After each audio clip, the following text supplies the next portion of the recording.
All right. I think we should be up and running. Excellent. Yes, it came up on my end. It said broadcast is live. Awesome. I am. Cool.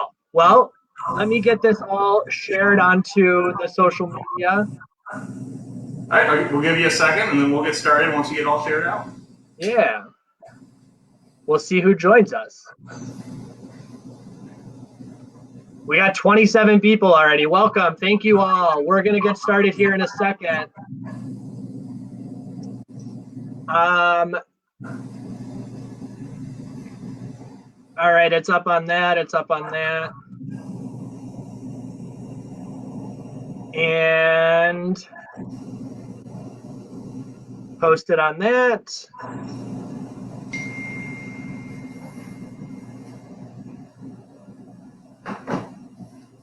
Can't hear the audio yet.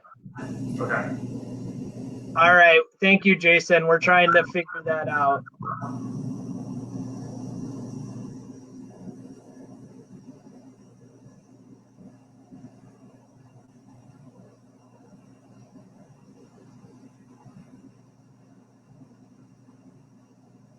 All right. Can you hear the audio now? Okay. Yeah, we got audio. We're good.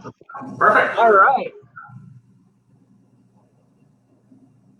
All right, everyone. Thank you for joining us. We're really excited to be hosting our first wild food cooking seminar. Let's have a light. Thank you for bearing with us while we get this all up and running. And I think we should be. We're about there if you want to get started. Yeah. Yeah, so again, thank you for joining us, folks. We're excited for this first round. I'm going to shut out of all these others so the feedback loop stops. And then we should be good to go. All right. So welcome to our first wild food cooking demo.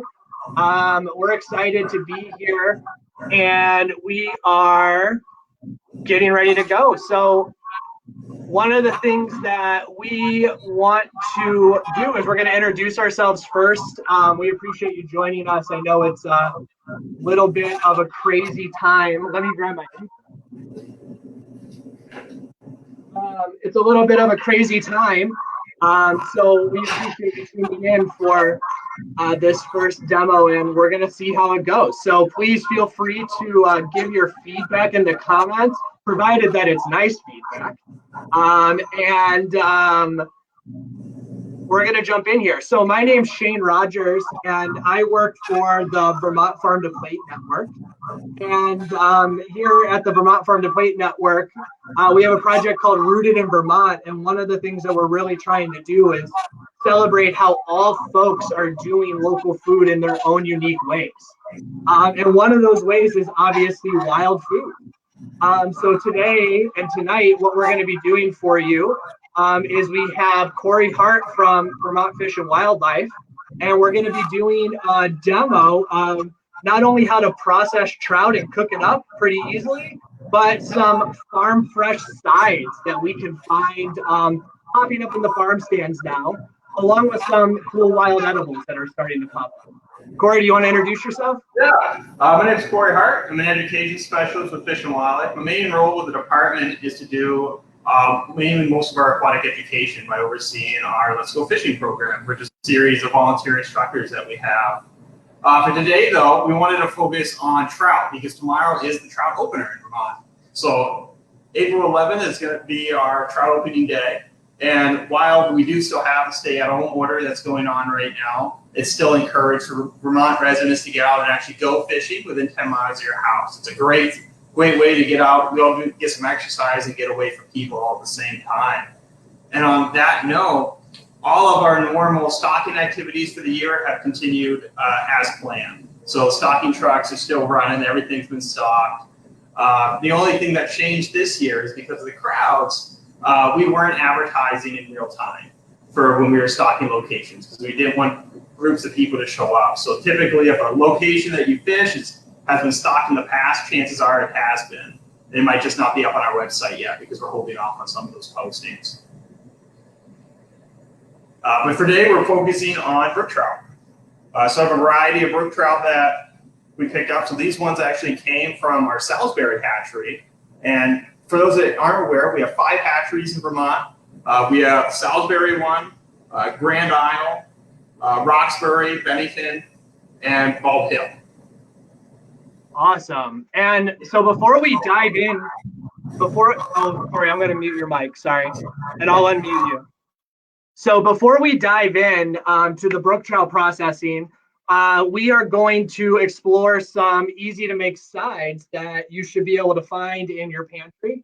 One of the big things that is happening right now is that obviously with everything being disrupted, we're really seeing our farmers step up in huge ways to support their community.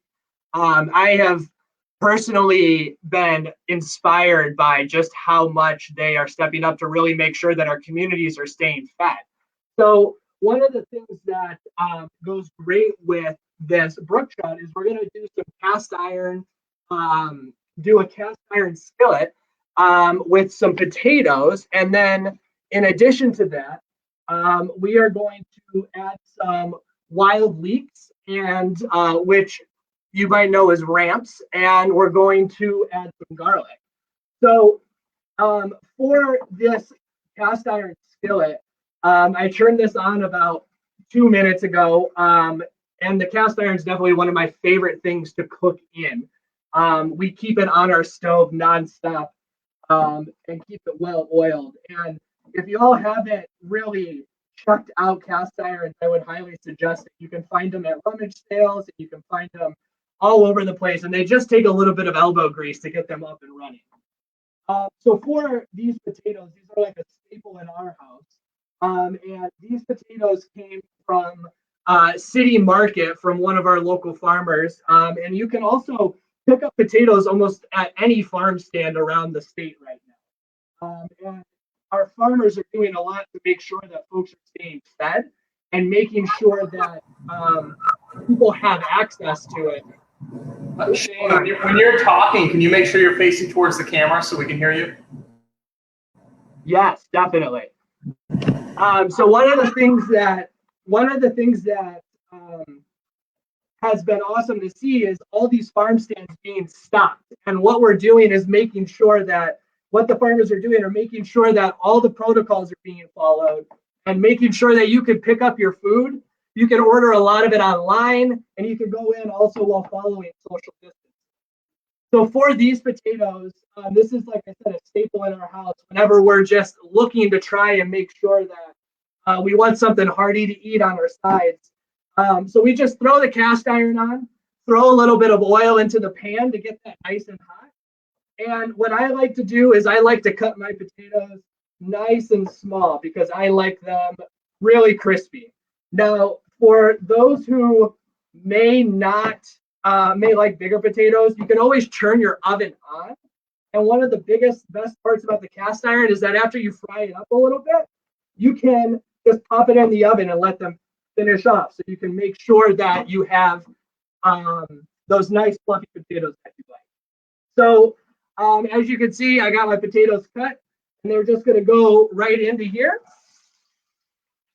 I don't know. And I'm going to throw a couple potatoes around. Obviously, this is my tryout for being on the Food Network. So if you guys have feedback or comments or questions, definitely let us know, because it's only up from here, as I can imagine.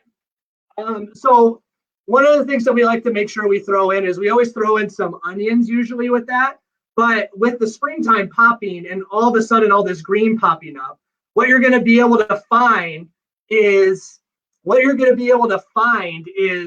some wild edibles that are popping up.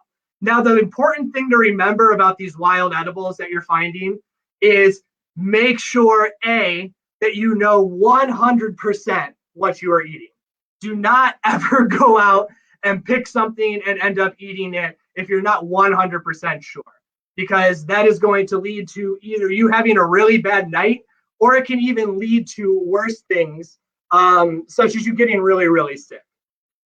So for this demonstration, I have a friend who has a spot with a huge ramp patch.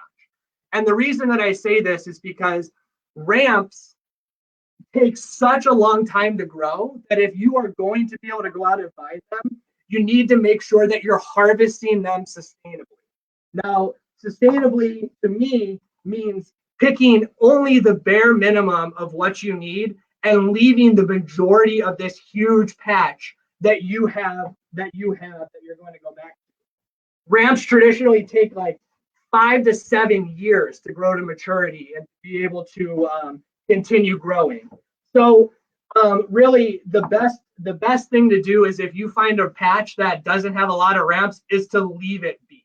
That is like the biggest thing, because if you end up starting to harvest all of them, then there's going to be no more left, and they could be an important part of the ecosystem as well. So for the ramps, all I'm doing is just giving them a rough chop here.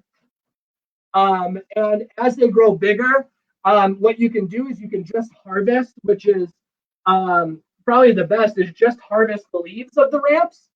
And the leaves just have this awesome, awesome taste to it. And one of the ways that you can make sure that you identify a ramp properly, and again, this is all coming from an amateur forager and an amateur cook, is they smell incredibly like onions when you cook them up.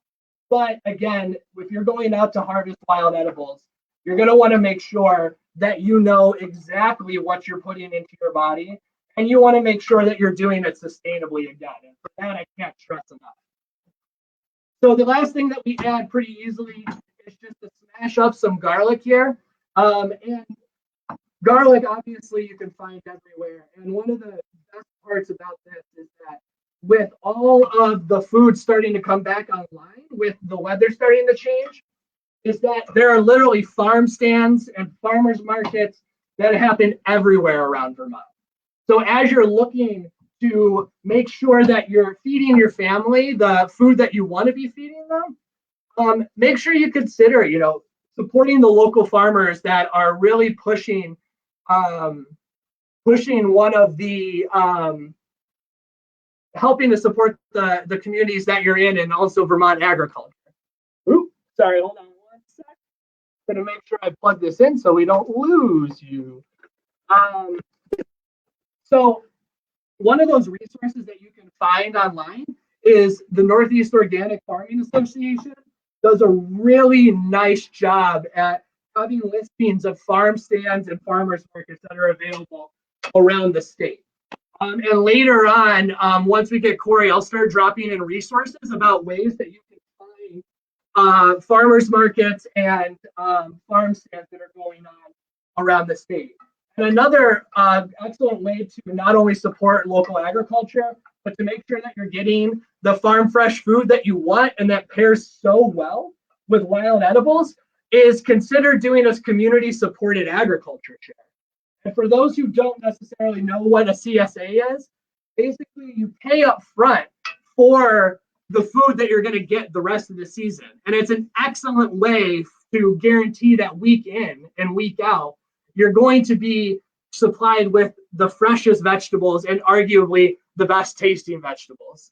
And again, NOFA has a great resource where you can go and you can see CSAs that are available. And all the farms generally have an online presence where you can go and check in and see what works for you and your family. So as I get those going, potatoes will take probably like about 20 minutes to 30 minutes, depending on how big you cut them, how hot your heat is. So depending on everything else that you're going to be doing, you may want to make sure that you get those going early. And another way to do this, which is much easier but not as demonstrative, is that you could just throw this all on a sheet pan covered in an oil and sprinkle some salt or pepper on that and make sure and just pop them in the oven until they're nice to the temperature that you want. So as these get going, another great side to go with your hopefully freshly caught trout that you're going to be going out starting April 11th is just a nice green salad. And what I have here are some sprouts that my friend actually grew in his basement, which is great. I don't know what else he's growing down there, but I don't ask questions. And what I did is I shredded up some carrots, and really it goes well with any root vegetables. And one of the best dressings that I've ever discovered comes from the Vermont Harvest of the Month recipe for maple balsamic, right? Because it combines all the best things that we want. You get your fresh greens, and then you also get to add in some of that sweet Vermont maple that you know is just sitting in the back of your fridge and ready to be used whenever.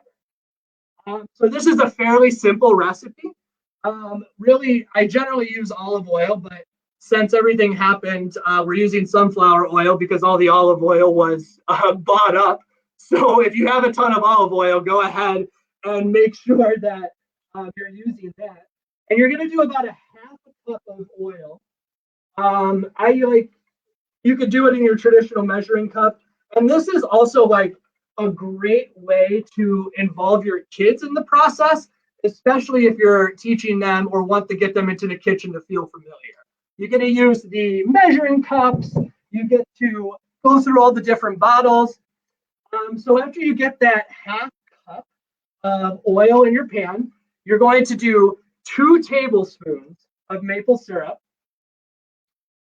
And if you want it to be a little bit sweeter, go ahead. I know that us in Vermont really like our maple syrup, so there's no judgment if you're going to add more maple syrup to your dressing. And you're going to do that with 2 tablespoons of balsamic dressing. The best part about making your own dressing is that, to me, there's so many different variations that you can make of this. Really, all you need is an oil and your favorite vinegar and something sweet to add into it. Add some seasoning and something to emulsify it, and you're good to go. We like to do things with tahini. We like to do things with apple cider vinegar. I mean, anything and everything. Now, the next important part is to make sure that you add a little bit of an emulsifier in there. So Dijon mustard works really, really well. And all you really need is just like a drip of it in there. And what that's going to do is that's going to bring together your oil and your vinegar, so you don't have any separation issues. Now, of course, if you don't have it, it's not the biggest deal in the world. You can just shake it up, and make sure that you keep shaking it before every time. So once you have all that ready, the easiest way to do this, and another fun thing that you can do with your kids, and it goes well with just about any greens that you're going to be picking up from the farmer's market, is dump all of that into a nice little mason jar. And you're going to pop a lid on that. And then from that lid, you just shake and shake and shake. So if you're trying to cook dinner and your kids are running around, or if you're trying to cook dinner and your partner is just bothering you, this is a great way to give them something to do to occupy your hands, so you can get back to cooking those potatoes and also starting to get ready to process your trout. So from that, I'm going to throw it over to Corey, and Corey is going to show you all how to get in and process the trout, and then we'll bump it back for a nice dessert option. Awesome. Before we get right into the trout, I see somebody had a question about where we could find a list of farm stands that are open right now. Do you have any information on that?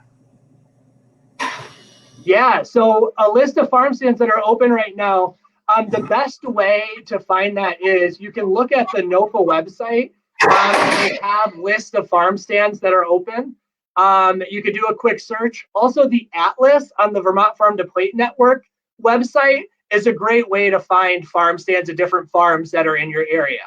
And what we'll do here as Corey gets going is I'll drop some of those resources into the chat. And you should be able to just click on them and explore to your heart's content. Again, I would highly recommend keeping on supporting our farmers, because our farmers have done so much to support us, especially during this time. Go ahead, Corey. So we'll get started with the fish processing side of things, and then we'll move right on into cooking. So as I mentioned earlier, today we're going to be focusing on brook trout. So these are some trout that came out of our Salisbury hatchery. And again, we're focusing on trout right now because tomorrow, April 11th, is trout opener in Vermont. And if you're going out fishing, we encourage you to still stay within about 10 miles of home per the governor's stay-at-home order that we currently have. When you're trying to locate an area to go fishing this time of year, your best options is going to be fishing an area that's low elevation. Remember, we just had ice out not too long ago, and then a slow-moving body of water as well. So like a low elevation, slow-moving river would be a really good option. With just putting a worm, just going with something as simple as using a worm, or if you're going to be out on a lake, trolling a Rapala or something like that behind your boat, or casting a Rapala from shore would be the trick as well, right under the surface. But we'll get right into it. Frequently we hear when we're talking about fish processing, it's something that usually people shy away from, and it seems really, really complicated. It's very, very simple to do. So really all we're going to do, for those of you who don't know, we'll go over a few parts of the fish real quick. That'll make it a little bit easier for you as we get started. So again, this is our brook trout. You have your pectoral fins right here. We'll try to bring that to the camera so you can see what I'm looking at. Your pelvic fins here, and this one you can see is actually the clip, so we'll flip over to the other side. So that's your pelvic fin. And then down in the rear, that's going to be our anal fin. You have the anal vent right next to it. So for the type of way we're going to cook this up tonight is we're just going to do trout in a hot skillet with garlic salt, onion salt, butter. It's really nothing more simple than that. So to clean this fish, all I'm going to do, I'm going to take a small knife. So this is a small 4-inch fillet knife. And I'm going to make an incision right at that anal vent. And from when I cut in, I'm going to cut all the way up, right up to its gills. And this is where you can make the decision if you want to leave the head on or take it off. With these smaller trout, typically I'm going to cut the head off and cook it that way. Keep in mind if you're cutting it up in the field, so if I was cutting this up out on the water or somewhere like that, you need to leave the head on when you're in the field, because remember, you have to follow all the regulations, all that stuff out there. If there's a size limit on the fish you're catching, there's no way for us to measure it if you cut the head off. So keep the head on until you get home if you're doing that, if you're cutting it up somewhere else. But again, all you're going to do, slice in at the anal vent, and very carefully, just right under the skin, bring it all the way up to those gills. And you'll see, I can take it and peel it, and you'll see all the guts in there. Because I'm not keeping the head, the next part's actually really easy. So, and I can't tell if you can see the cutting board or not because it's got the way the name is right there. But I'm just going to make an incision right behind the pectoral fin and cut the head off right behind the gills. Flip it over a second time if you need to and cut from the other side. See, head is off. I know it looks kind of gross. You got the guts and everything. What I'm going to do now is you can use your thumb or you can use a spoon.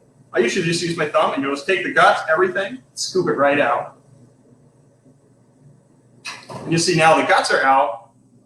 We still got a little bit more in there that's not meat. So what I'm going to do is just take my thumb and just rake all of that out.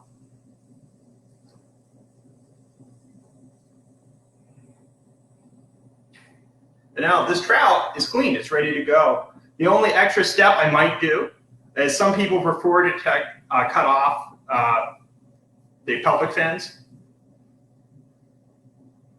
which would be right here. With these smaller trout, it's usually more of a hassle, honestly, I feel, to cut it off. And I just would deal with it when I'm eating the fish. But you don't take the skin off for this style. We leave the skin right on. And when I cook it, it's actually going to crisp up quite nicely. But I'm going to do one more trout just to show you. And at the end, if I need to show you again, I have more trout for that. So again, all I'm doing, slice right at the anal vent. Put your knife right under the skin. Slice right up. Remember, I'm not going in very far at all. I'm just going right in under the skin. Then I make a cut. Cut the head off. And you can cook it with the head on if you want. You don't want to take out the gills.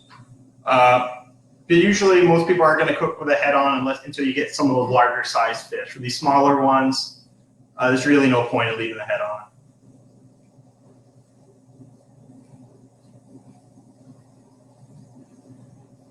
So again, take out the guts.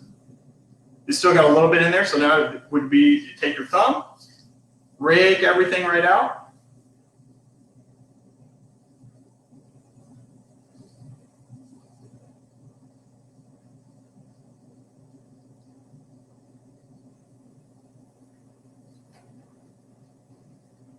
That one's clean, it's ready to go. The only next thing I would need to do with these two before I put them in the pan is I'm gonna wanna go over to the sink and just rinse them out real quick. Just a quick rinse with cold water, not very long, and then you're ready to put them in the pan. So what I'm gonna do now is take off my gloves. But behind me, I've got my pan. I'm gonna heat that up, get some butter in it. We're going to turn back over to Shane for a second so I can rinse off these fish. And then I'm going to come right back and throw the fish in the pan for you. Awesome. Thank you, Corey. And if folks who, I'm going to mute Corey real quick. If folks who are tuning in have any questions or any suggestions, just let us know and we're happy to answer any. While Corey was cooking, I did throw some resources up into the chat. So you can see that there's a couple links up there to find local food for CSAs to farm stands. Also, Vermont Land Trust is doing a great job at compiling a bunch of different resources for people to locate local food at this moment.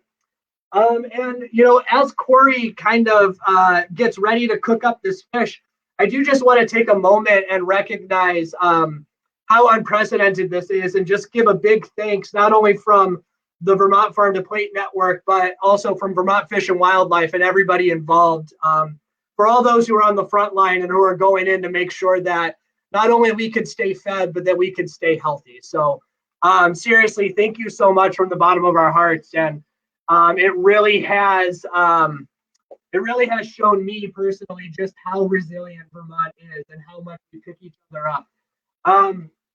So as Corey gets ready over here on the potatoes, as you can see, they're frying up nicely. As they get going, one of the things that I always like to add and make sure is some fresh herbs if you have them. So I know it's a little bit early in the season to be having those outside. Obviously, because it just snowed, so goes Vermont in April, right? So if all you have are these Italian seasoning things in your cabinet, that's good to go as well. So I just like to sprinkle those on. And another way that you can make sure that you have fresh herbs through the rest of this is you could grow some in your windowsill. They're pretty easy if you get a nice sunny spot. Just put some seeds. You can even use like old yogurt containers and end up growing some pretty nice herbs that you can use all year long. I think Corey's ready to go, so I'm gonna flip it back to him, and once he gets cooking, and then we'll come back and I will show you all a delicious apple crisp recipe.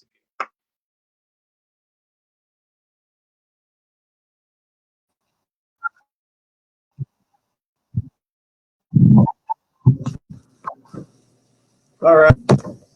We'll try if you do it at the same time. Work for me or not. So I got to get down to your level. While you're getting ready, we have a question about what kinds of fish should be deboned or not when you're cooking them.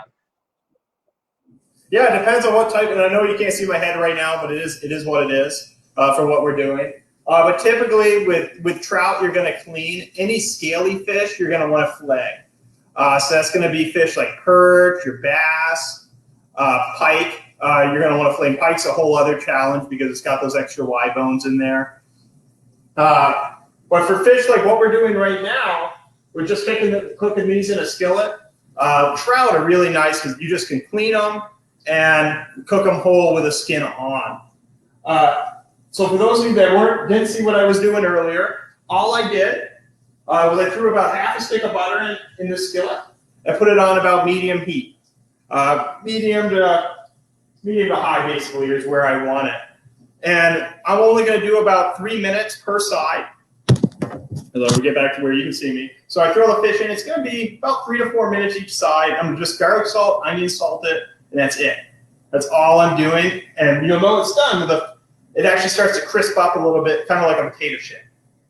And it tastes delicious, the skin on it when it gets like that. It gets really, really good. So what we'll do, we'll throw them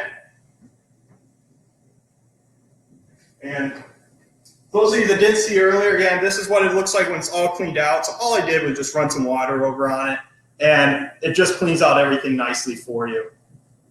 But I'll just set that right in there.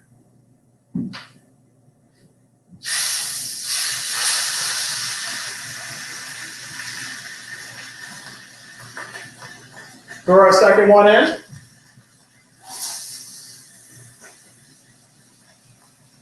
And then garlic salt and onion salt is all there is. So just a little onion salt, garlic salt,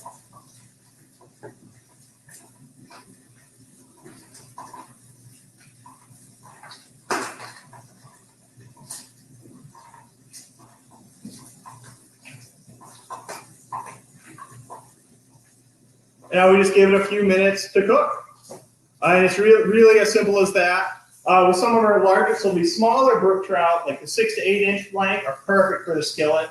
When you get into those larger sized fish, then you're going to want to be doing, you might be putting it in the oven. So if I'm just cooking up like a large, so like I've got a 5-pound browns in my freezer from over ice fishing season. And when I finally get around to cooking that one, that's going to be an oven fish. And with that, I would clean it just like I just did, but I cook the whole thing in the oven and I'd stuff it with mushrooms and scallions with a thing of butter up in the inside, and that would all kind of saute up in there. So for now, Corey, oh, sorry, yeah. Corey, I was going to ask, when do other fishing seasons end up opening? Sorry, when do other fishing seasons end up opening that people can go out looking if they're not looking to fish for trout? Yeah. So again, whenever you're going to go out fishing, you have to check the regulations per the body of water you're fishing. Because I might be, let's say I'm fishing on bombazine, the regulations for bombazine could be different from a body of water down the road. Because we regulate based on what's in that body of water. And you don't have the same fish species across the entire state. You don't have the same aquatic ecology that's happening there. So best way to answer that question is just check the regulations. You can check them online or in the Law Digest. And hold on, I have to flip this.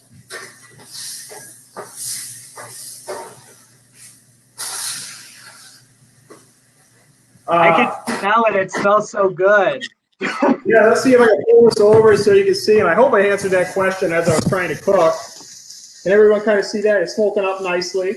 But you can see where it crisped up just the way I wanted it to. And now we just do the other side. It doesn't take long.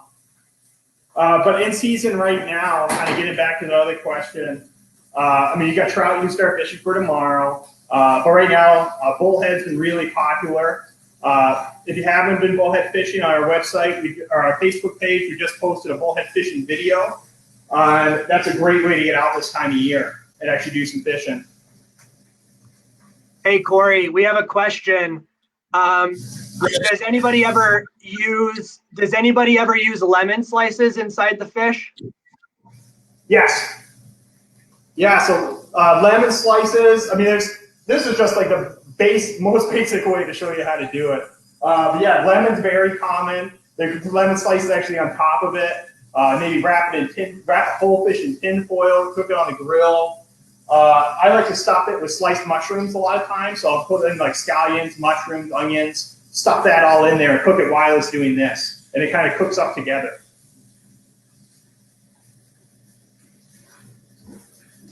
Awesome. Questions? I don't see any more questions coming in right now, but folks, please feel free to ask. Also, a big shout out to my mom who says I look so cute. I appreciate that so much. Sorry, hold on, Corey. I got you muted. Yeah, Go so ahead. I keep forgetting about the mute because I know you can't hear with this going. So one of the things I wanted to mention as well, so we have, because obviously we're focused on trout processing right now. In Vermont, we have 4 species of trout. You have your lake trout, brown, rainbow, and brook trout. The brook trout, which we're cooking now, is the only native stream-dwelling trout that we have. So what that means is, well, lake trout are native too, but those are in the lake. But you have brown trout were introduced from Germany. This was several hundred years ago. So now we have them, we stock for them, but it's not necessarily a native species to Vermont. And the same thing with rainbows. Rainbows came out from out west, and now we stock them as well. Brookies, though, which is what we're cooking, those have been here the whole time. Hey, Corey, are the fish open or closed in the skillet? Closed. So basically, I just threw the whole, all I did was take out the guts, cut the head off, and throw the whole fish in. Skin on, everything. Awesome. And how long does that take usually? Usually a couple minutes per side, and right now it's looking like I'm just about there. Cool. Well, so I'm going to mute you, Corey, and throw it back over here. Okay. So, folks, as you can see, trout, I know someone said trout's kind of like a mystery to them, and it was to me too. But the folks at Fish and Wildlife do such a good job at explaining it. I mean, it really is not that hard. I actually caught my first trout last year, and I cleaned it and ate it that afternoon for lunch, and it was awesome. I also, my family's just blowing up the comments with how cute I look. I guess I'm doing well here in Vermont. So as you can see, we still have the potatoes going. And if they start getting crispy and you want to finish them off, another good way to do that is to just throw some water in the pan and put a lid on top and steam them till you're done, until they're nice and tender. I also saw that someone from the Vermont Foragers Facebook group popped in, and they were saying that the community on there is super welcoming. And as someone who really started looking into wild foods and finding them on the ground that we walk around last year, I can attest that the Vermont Foragers page has been one of the best resources, and the community there is great. You can ask questions, you can celebrate your finds, and everybody's super willing to help you out. So if you're at all interested, I would definitely check there, because they can provide you with some great resources and for everybody to really dive in and start finding all the fun wild foods that are around.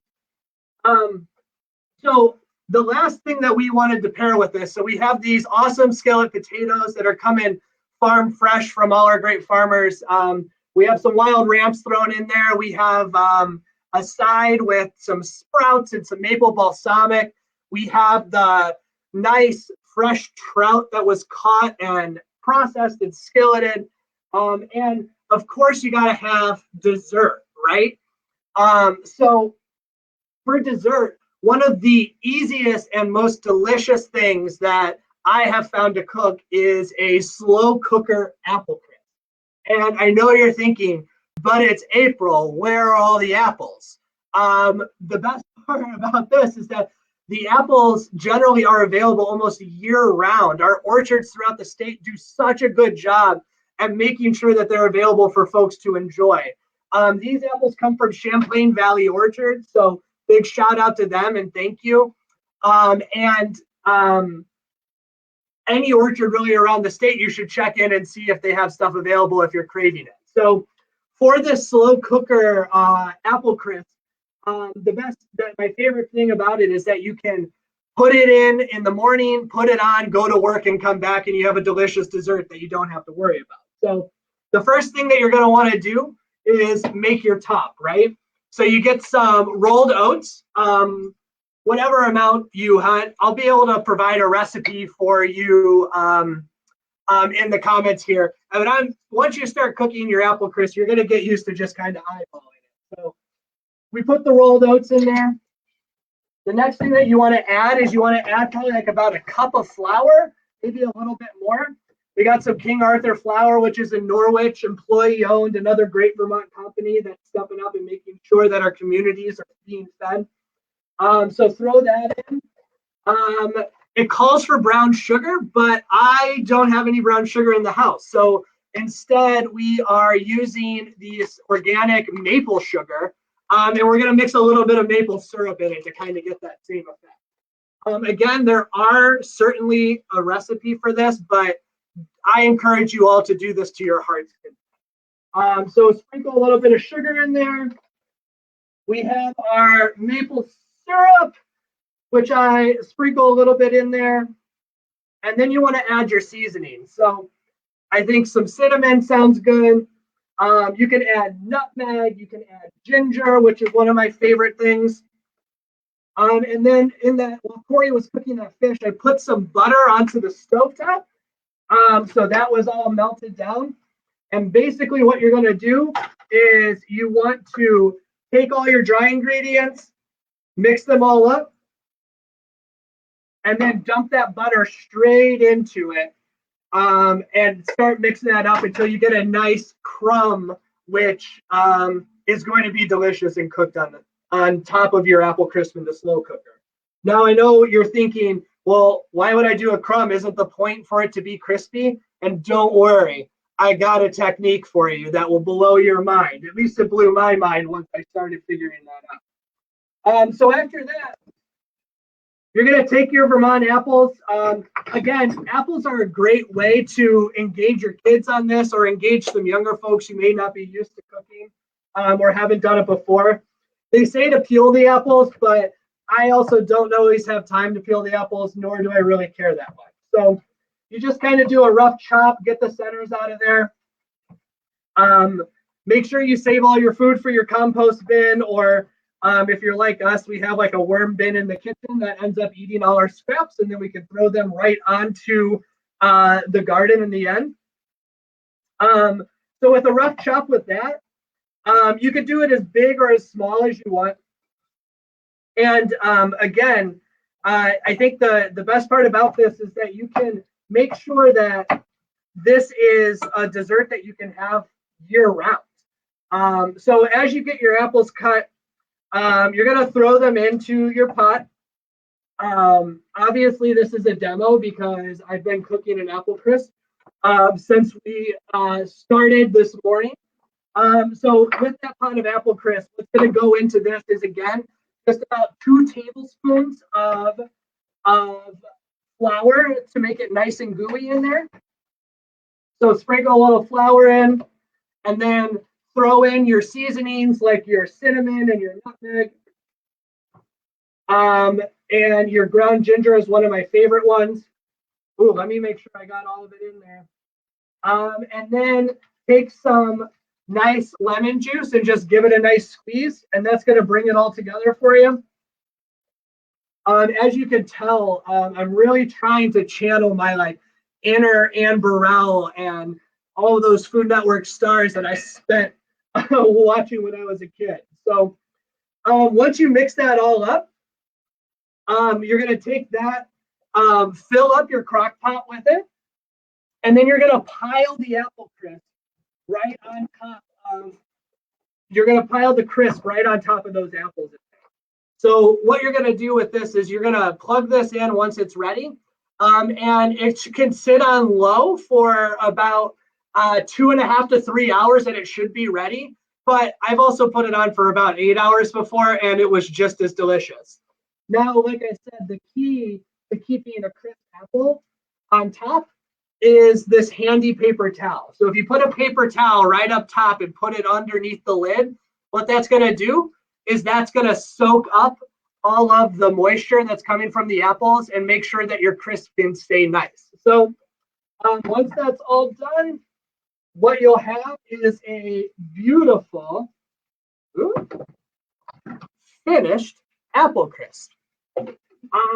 So with that, I also think I want to mention too that you don't have to necessarily use apples that you buy from the store or you buy from the farm stand, because as you all know, probably wandering around the woods in beautiful Vermont, you're going to run across an apple orchard, and one of those apple orchards when I was living in the Northeast Kingdom, you couldn't barely eat the apples when they were raw. But my God, when you cut them up, covered them in maple sugar and maple syrup, and then cooked them for 2 to 3 hours, they were absolutely delicious. So with that, Corey, is there anything else that we should know about the fish? Yeah, so I had to run over and turn on my hood vent a second ago because it was getting smoky in there. That's why we cut over to Shane. But the fish is done. So basically, right as soon as we cut off, I took the fish off. So for these that didn't get to see it, you can see how it crisped up nicely. You see on this top one, I was already just picking at it a little bit. And the meat is actually, it flakes right off. And the skin is quite literally, it's crispy. So it's like a potato chip. And I mean, I'll take a bite just to show you that it's edible. And it's delicious. So really, I mean, all that was garlic salt, onion salt, butter. And that's all I did. If you want to get more complex, there's a lot of different ways that you can do it. That really, it only takes a few minutes to cut them up. I mean, if you're going to flay them, so like with bass or perch, for example, it's a whole other technique you would have to do because of the scales on the fish. But with trout, since you can eat it with the skin on, all you have to do is just cut it. Take out the guts and you're good to go. Oh, and I see in the chat that Kerrigan says hi. So hello, Kerrigan. She's my niece. So you're welcome for that. I think we're going to find out, Corey, that oh, sorry, I muted you. I think we're going to find out that half the audience was our friends and family. But you know what? I feel good about that. So I got a few more things to say. If we want to go back over to you after, or however you want to do it. Yeah, say your thing, and then we can wrap it up here. Perfect. So for those of you looking to get out and go trout fishing tomorrow, we hope you enjoy it. It looks like it should be a nice weekend for it. I plan on getting out there first thing in the morning. But if you do want to stay up to date on techniques and where people are actually catching fish in the department or in the state, we encourage you to get on and go onto our website and subscribe to the bi-weekly fishing report the department puts out. It gives you tips on fishing locations, what type of lures are working. Anglers from all over the state chime in about that. And you can get to that by going onto our department website, looking under the fish tab, and just clicking on Vermont Fishing Reports. And one was just published today, right at this beginning of trout season. And I'll turn it back over to you, Shane. Awesome. Corey, we have one question. Are there any variations in the recipe for pickerel? Yes.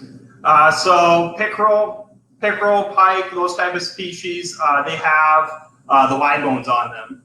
So I would have to flay that out, and you'd have to be careful of the Y bones. So typically when I'm cutting those up, you're going to, instead of getting like 2 flays, so like 1 per side on a normal fish, with those fish, you'd be cutting them up, and you'd end with 5 flays because you're cutting around those bones. So with pickerel, you can't cut them open like you would a trout because of the way those scales are. So you'd have to flay them out. Awesome. Well, I think on that note, we just want to thank everybody for tuning in to this trial run. It was fun to have you all here and to cook some stuff. It was nice to be able to knock my dinner out of the way as well. So again, a big thank you to everybody who is working hard to make sure that we're picking up our community here. We can't say thank you enough. And also to everybody who's staying home and making sure that we can get through this together. As Corey said, check out the fish tab on Vermont Fish and Wildlife that was posted in the comments. Also, I posted a bunch of resources for place to go find local food. And I think if there's anything we want to leave you with, it's that wild foods and our Vermont grown food, they go together so well. So as you're out there and you're having fun, enjoying nature, also think about how everything pairs together, because, you know, we're all in this together. So Corey, do you have anything else you wanted to add? Hopefully you can get out there and enjoy some fishing this weekend. Remember though, that if you do go out fishing, stay away from people is the general theme of things. But if you're trying to measure out that 6-foot distance, a fishing pole is typically 6 feet. So if you can touch them with your fishing pole, you're too close. All I have. Hopefully you get out and do some fishing. Have a good weekend.